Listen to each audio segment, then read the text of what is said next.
E ficamos agora, como já é habitual, com o nosso comentário do Jornal Regional. Hoje tenho comigo Ricardo Bexiga. Ricardo, boa noite. Obrigado pela sua presença. O Governo aprovou esta quinta-feira metade do pagamento de férias e de Natal em duodécimos e a outra parte fica como até agora. De que forma esta alteração vai mexer com a legislação?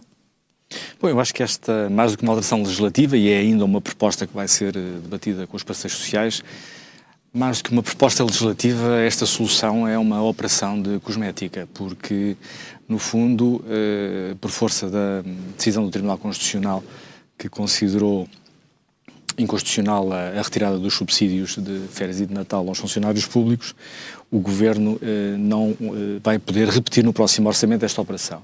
Mas o que vai suceder é que o que parece que vai ser dado vai ser retirado imediatamente, porque no próximo ano, devido à alteração dos escalões do IRS e à taxa extraordinária que vai ser aplicada a partir de 1 de janeiro a todos, ou à maioria dos portugueses, o que vai acontecer é que parece que se vai receber em duodécimos os subsídios a que temos direito, mas ao mesmo tempo vamos ver que o nosso ordenado não vai aumentar. Vai diminuir na mesma por causa da alteração dos escalões do IRS. Exatamente. E ao mesmo tempo também uma tábua de salvação, porque há que ter consciência que no próximo ano há muitas famílias que sabem que vão entrar em falência, porque têm um conjunto de compromissos financeiros que não conseguem flexibilizar designadamente perante a banca e veem os seus vencimentos mensais diminuídos de uma forma dramática e, portanto, sabem que a partir do próximo mês de janeiro o seu saldo vai ser sempre negativo mensalmente, o que é muito grave. As contas complicam-se a partir de janeiro de 2013. Esta, segundo o Governo, é apenas uma lei válida para 2013. No entanto, não descarta a possibilidade de se estender também a 2014, uma vez que o Governo entende que é possível que a austeridade continue. É verdade, e quem ontem teve a oportunidade de escutar a entrevista do Primeiro-Ministro percebe duas coisas. Em primeiro lugar, que não há uma palavra de esperança no sentido de que esta austeridade seja uma austeridade só em 2013. Pelo contrário, o Primeiro-Ministro anuncia novos cortes e não dá uma luz ao fundo do túnel do ponto de vista de quebrarmos este ciclo de recessão. E, por outro lado, ele também é muito claro no sentido de que não vai alterar a estratégia. Isto é, este caminho em que todos os parceiros sociais e mesmo dirigentes de relevo dos partidos do Governo entendem que é um caminho que tem que ser rapidamente alterado porque não está a dar resultados.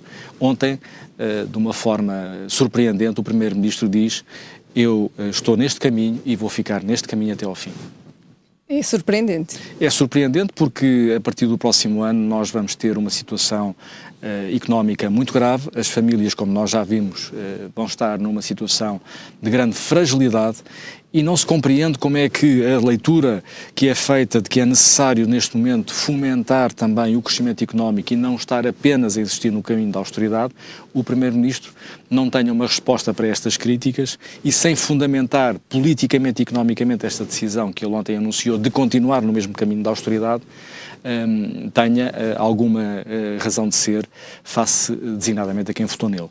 Porque eu acho que há aqui a quebra de um contrato político, porque quem se relembrar daquilo que foi o programa apresentado pelo PSD e pelo PP nas últimas eleições legislativas, não era isto que estava prometido. E, portanto, há neste momento, a meu ver, uma quebra grave do contrato político que as forças políticas que constituem o Governo apresentaram aos cidadãos e aquilo que é neste momento a prática política deste Governo. Renegociar a dívida portuguesa seria, digamos assim, uma opção para Portugal e para diminuir também este esforço financeiro por parte das famílias portuguesas? Neste momento nós já ouvimos falar personalidades de grande relevo e de grande conhecimento da sociedade portuguesa que mais do que a renegociação estaremos em vias de ter que negociar um segundo programa de apoio.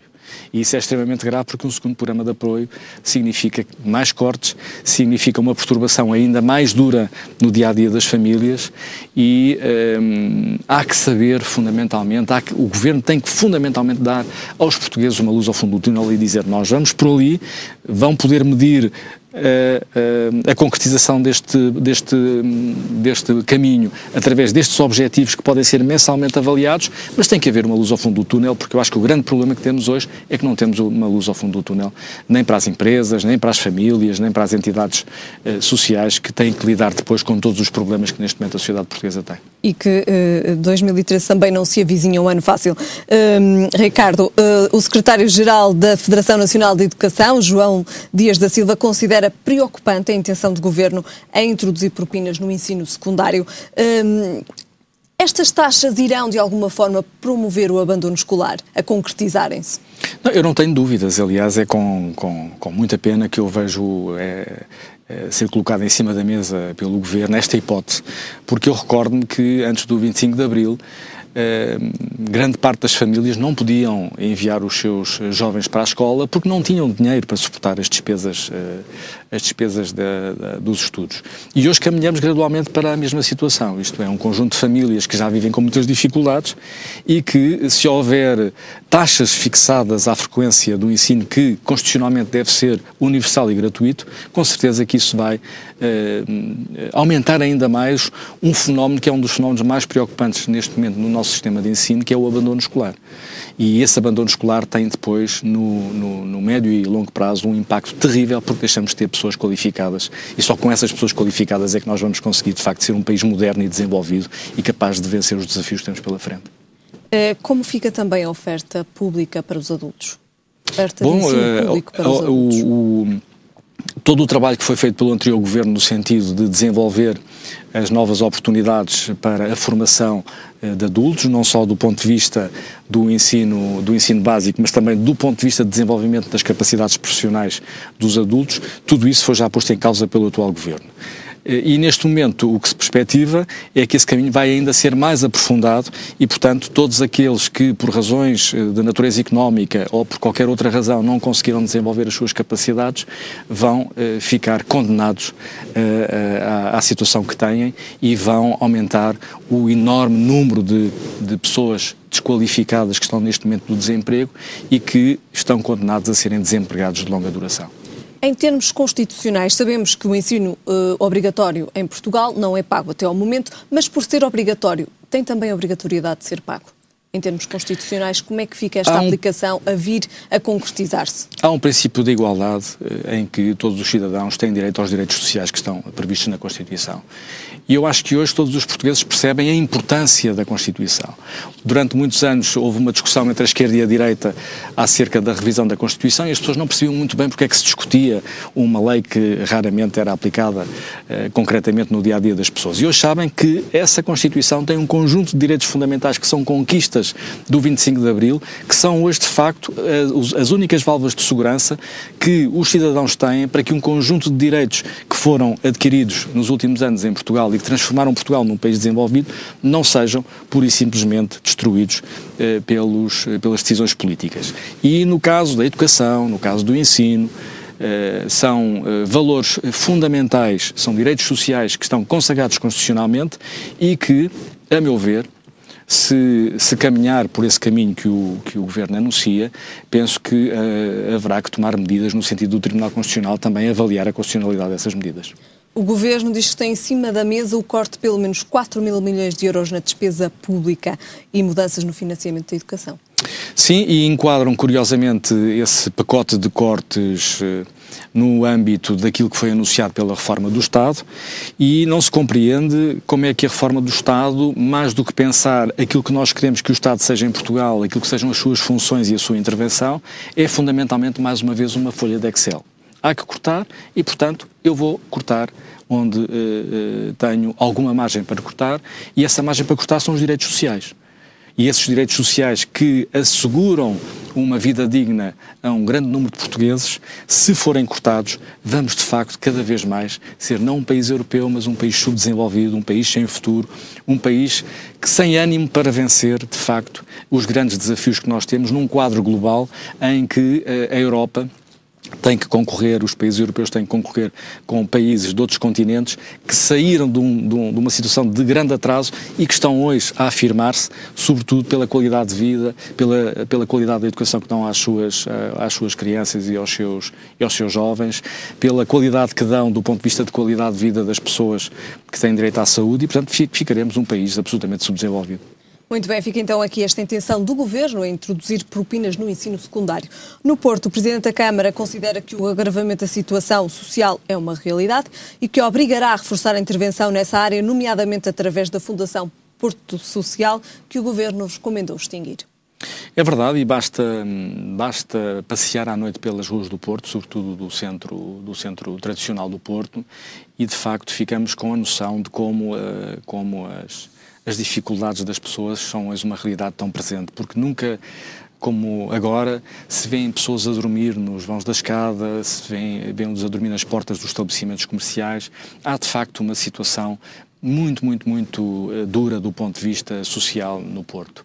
E, curiosamente, é um homem do PSD, portanto um homem do partido do Governo, que defende, ao contrário do que tem sido e o que está a ser o discurso do Primeiro-Ministro, um aumento das ajudas sociais. Portanto, há aqui uma contradição no âmbito do partido que dá a maioria a este Governo, e não é uma pessoa qualquer, é o Presidente da segunda maior Câmara do Porto, que ao contrário do Governo entende que deve haver mais apoios sociais porque a situação social é muito grave. Aliás, além dessas pessoas que nós vemos a dormir, é também surpreendente e assustadora a quantidade de pessoas que nós vemos nos sítios onde param os carros com a sopa dos pobres.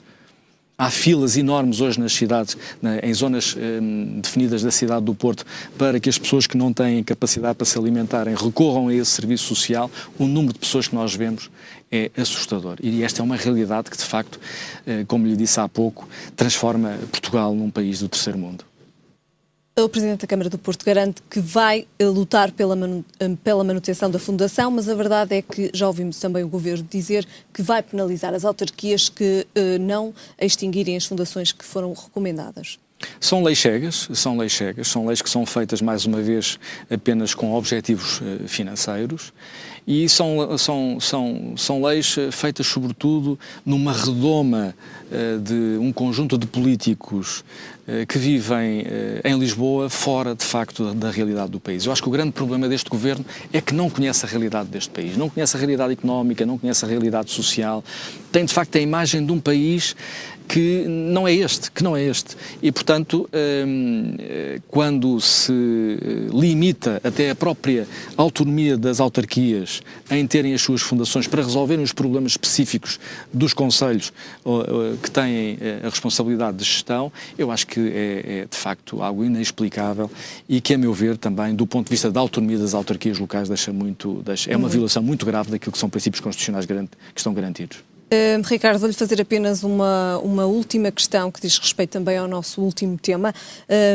O atendimento nas urgências gerais das unidades do Serviço Nacional de Saúde caiu 9,9%, mas a urgência metropolitana da psiquiatria no Porto está a contrariar a tendência. A crise pode afetar diretamente as doenças do Fórum Psicológico? Não está já a afetar. Aliás, um dos responsáveis por essa área clínica aqui na região do Porto, na região hospitalar do Porto, veio hoje dizer que estamos com níveis que só foram registados nos anos 30, precisamente quando houve também uma grande situação de recessão económica no século passado. E percebe-se que assim seja, não é? Porque todas estas situações de fragilidade social, de miséria, de desemprego, de fratura familiar, de falta de coesão social, isto deixa pessoas isoladas, deixa pessoas completamente sem perspectiva de vida e, portanto, do ponto de vista social, do ponto de vista individual, esta fragilidade em que hoje os cidadãos têm naturalmente depois que ter um escape, e o escape é naturalmente as questões psiquiátricas e situações como o Fórum Psicológico. Muito obrigado, Ricardo. Voltamos a ver-nos para a semana.